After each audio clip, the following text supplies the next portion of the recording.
Hi. Oh, hi. I was wondering what was the motivation behind playing all Oceania album as a whole in concert. Well, it was a couple things.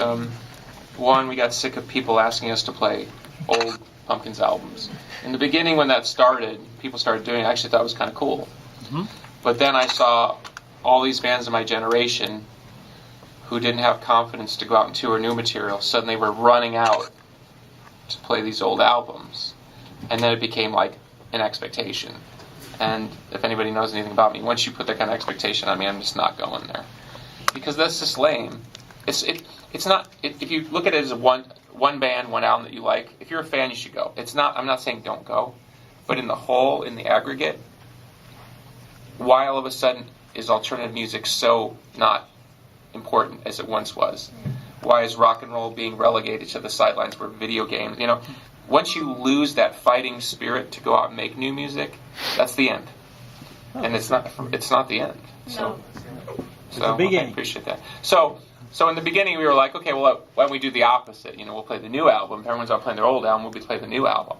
But then when the reality hit of actually playing it, then it's a whole other thing. Like, how do you do it? How do you stage it? But it's been a good journey for us because, and he can attest to this, it's like making that commitment's been really important for us. It's one thing to ask the audience, and if they enjoy it, great. And if they don't, well, there's nothing we can do. But the commitment of saying we're going to play new music and we're going to live and die with it, psychologically to the band, getting out of the thing of like, well, we'll play a new song, we'll play a couple oldies, and then we'll throw in another new song. Getting out of that psychology has been really great for us. It's made us realize we can do this, we can make new music, and if it doesn't work, well, that's just because we're not good enough. But we're not going to like sort of lean on the past every chance we get to kind of just skirt around this issue. And I unfortunately, I see a lot of people from my generation doing that. You know. That's the end. When it gets down to that, that's the end. They can stand there and play all they want, but it's the end. As long as you play old songs, some in the end, it's all good. Well, yeah. Well, that's fine. The new album is good too. It's fun that you can do both. Well, you know, we may get to a point where we don't play any old songs. You know, and we'll play to smaller crowds, but. He's awesome. No, but my point is that strictly playing old songs ain't getting it done for anybody. Yeah, if you're talking about Generation X, right, which is my generation, and sort of the edge of his. It wasn't bad comment. It was just. No, I'm not taking it away. What I'm saying is, I'm trying to give you the insight because you're asking a deeper question in my eyes. If we just went out and played old songs, this arena's not filled. So what is that? It's not that great. It's cool. We're fine with it. But it's not that great.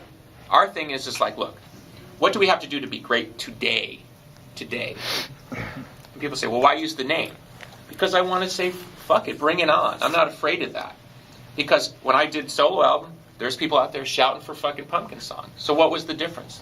When I was in Zwan, people shouting for Pumpkin songs. So everywhere I went, radio stations, I'd show up with Zwan and they'd say, can you play Pumpkin songs? For a different band. Once you're in that world, you say, fuck it all. To me, that's what I'm trying to say. That's alternative.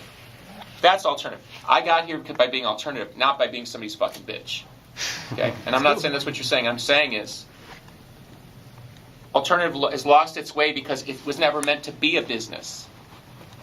People love alternative music not because it's a business, not because some asshole tells you it's cool. They love it because it connects to them in a way that's much more visceral than pop ever can.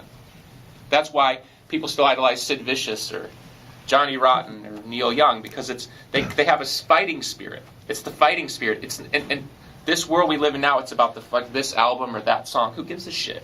What they realize is they're relegating these great artists, and you could take me out of that equation. They're relegated into like a corner. Like, go sit in that corner. You know what I mean? Yeah. You couldn't have told the 18-year-old in me to sit in the corner. You couldn't have told the 25-year-old to sit in the corner. So you think, why are you going to tell me the 45-year-old? I'm less likely to sit in the corner. Yeah. So we're talking about all sorts of things that we can do, and we'll deal with it. Good. Oh, that's good. We're more interested in building an artistic legacy. That's the real answer. That's the point. Cool. Okay, next question. Andrew. Yeah, right over here. Obviously, you guys have a lot of musical influences.